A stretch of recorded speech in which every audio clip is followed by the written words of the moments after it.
নমস্কার বন্ধুরা, আজ আমি আপনাদের সাথে শেয়ার করব ফুলকপি দিয়ে ভিন্ন স্বাদের একটি নিরামিষ রেসিপি। যে কোনো নিরামিষ দিনে এটা বানিয়ে নিতে পারেন, খেতে অসম্ভব ভালো হয় আর বানানোও একদম সহজ।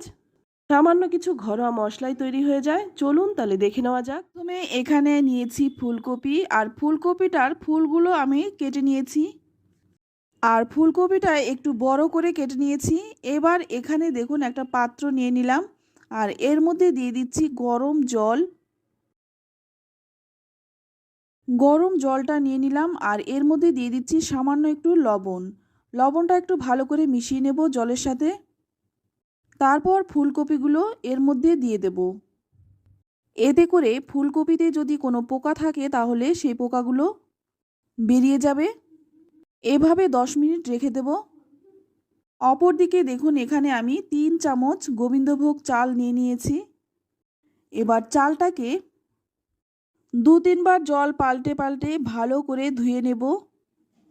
এখানে চালের পরিমাণটা একটু বাড়িয়ে দিতে পারেন। তো আমি এখানে 3 চামচ চাল নিয়েছি।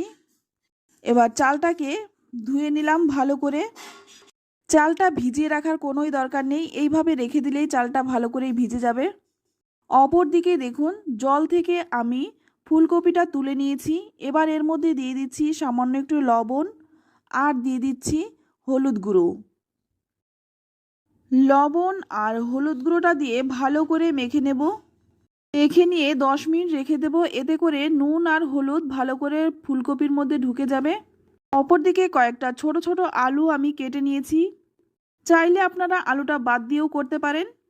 আর এইদিকে নিয়ে নিয়েছি একটু আদা, 4-5টা কাঁচা লঙ্কা, আর নিয়েছি একটা মিডিয়াম সাইজের টমেটো। এবার একটা মিক্সিং জারের মধ্যে দিয়ে দিলাম আদা, টমেটো আর কাঁচা লঙ্কা। ঝাল বুঝে লঙ্কাটা দেবেন, যে যেমন ঝাল খান। তারপর মিহি একটা পেস্ট বানিয়ে নেব। তো মিহি একটা পেস্ট বানিয়ে নিলাম। এবার সম্পূর্ণ রান্নাটা করার জন্য কড়াই গরম করে নিয়ে এর মধ্যে দিয়ে দিলাম সর্ষের তেল। রান্নাটা আমি সর্ষের তেলে করছি, আপনারা চাইলে সাদা তেলেও রান্নাটা করতে পারেন।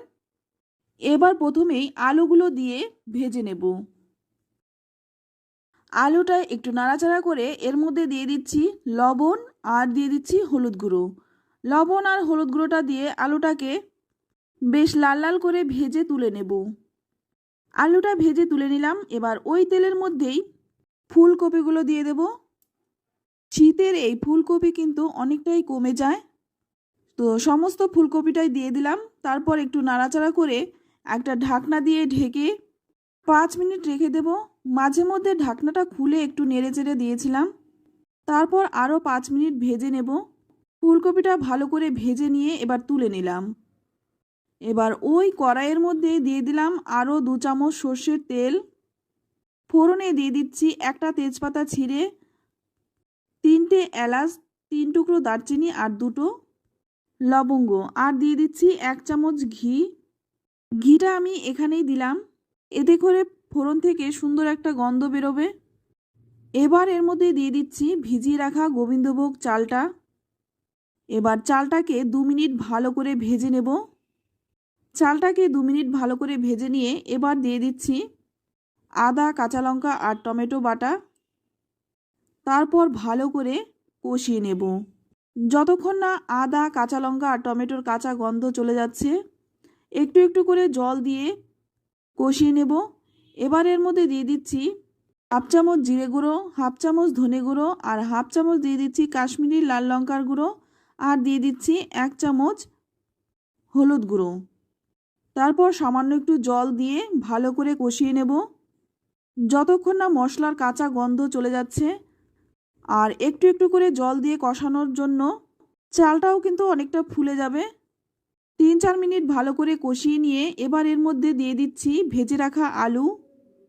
আলুটা দিয়েও ভালো করে কষিয়ে নেব। এইভাবে রান্না করলে মাছের মাথা দিয়ে মুড়িঘণ্ট খাওয়াও ভুলে যাবেন, এতটাই টেস্টি হয়। 2 মিনিট ভালো করে নাড়াচাড়া করে এবার দিয়ে দিচ্ছি ভেজে রাখা ফুলকপিগুলো। ফুলকপিটা দিয়েও ভালো করে মশলার সাথে আর চালের সাথে মিশিয়ে নেব। ভালো করে কষিয়ে নেওয়ার পর অপর দিকে গরম জল করে নিয়েছি। এবার রান্নায় এই গরম জলটাই দেব। তো এই রান্নাটা কিন্তু ঝোল ঝোল হবে না, একটু মাখো মাখো হবে। এটা আমি ফুলকপির মুড়িঘণ্ট নাম দিয়েছি। তো আপনাদের যদি অন্য কিছু মনে হয় সেটা অবশ্যই কমেন্টে জানাবেন। এবার দিয়ে দিচ্ছি স্বাদমতো লবণ। আমি ফুলকপিতে আগে লবণ দিয়েছি, সেই কথা মাথায় রেখে স্বাদমতো লবণটা দিয়ে দিলাম। ভালো করে মিশিয়ে নিয়ে এবার এখানে দিয়ে দিলাম 3টে কাঁচা লঙ্কা। তারপর হালকা হাতে একটু মিশিয়ে নেব। এবার গ্যাসের আঁচটা লো টু মিডিয়ামে রেখে 10 মিনিট ঢেকে রেখে দেব। 10 মিনিট পর ঢাকনাটা খুলে নিলাম। আর এখন কিন্তু চাল, ফুলকপি, আলু খুব ভালো করে সেদ্ধ হয়ে গেছে। আর এই সময় কিন্তু খুব হালকা হাতে নাড়াচাড়া করতে হবে, নইলে চালটা একদম ঘেটে যাবে। এবার এর মধ্যে দিয়ে দিচ্ছি 1 চামচ চিনি। রান্নাটা একটু মিষ্টি মিষ্টি হলেই খেতে বেশি ভালো লাগে। যেহেতু এটা নিরামিষ রান্না, তাই চিনিটা অবশ্যই দেবেন। আর এখন কিন্তু রান্নাটা আর বেশি বাকি নেই। এবার নামানোর আগে দিয়ে দিচ্ছি 1 চামচ ঘি আর দিয়ে দিচ্ছি সামান্য একটু গরম মশলার গুঁড়ো। তারপর ভালো করে হালকা হাতে মিশিয়ে নেব। এখানে আপনারা কাজু বাদামও দিতে পারেন। তো আমি খুব সহজ সাধারণভাবে দেখালাম। যে কোনো নিরামিষ দিনে অবশ্যই একবার ট্রাই করুন। আশা করছি আপনাদের খুব ভালো লাগবে। 10 মিনিট রেস্টে রেখে দিয়ে নামিয়ে নেব। দেখুন দেখতে কতটা সুন্দর হয়েছে, খেতেও কিন্তু ভীষণ ভালো হয়। বাড়িতে অতিথি আসলে একবার বানিয়ে দিন, খেয়ে বলতে বাধ্য হবে অসাধারণ। তো আমার এই সহজ সাধারণ ফুলকপির মুড়িঘণ্ট আপনাদের কেমন লাগলো অবশ্যই কমেন্টে জানাবেন। ভালো লাগলে লাইক, কমেন্ট, শেয়ার করবেন। আর আমার চ্যানেলে যদি নতুন বন্ধু হয়ে থাকেন চ্যানেলটাকে সাবস্ক্রাইব করে নেওয়ার অনুরোধ রইল। অবশ্যই বাড়িতে একবার ট্রাই করুন, তারপর কমেন্টে লিখে জানান আপনাদের কেমন লাগলো। তো আজ এই পর্যন্ত, আবারও দেখা হবে অন্য কোনো নতুন রেসিপিতে। সকলেই ভালো থাকবেন, সুস্থ থাকবেন। ধন্যবাদ।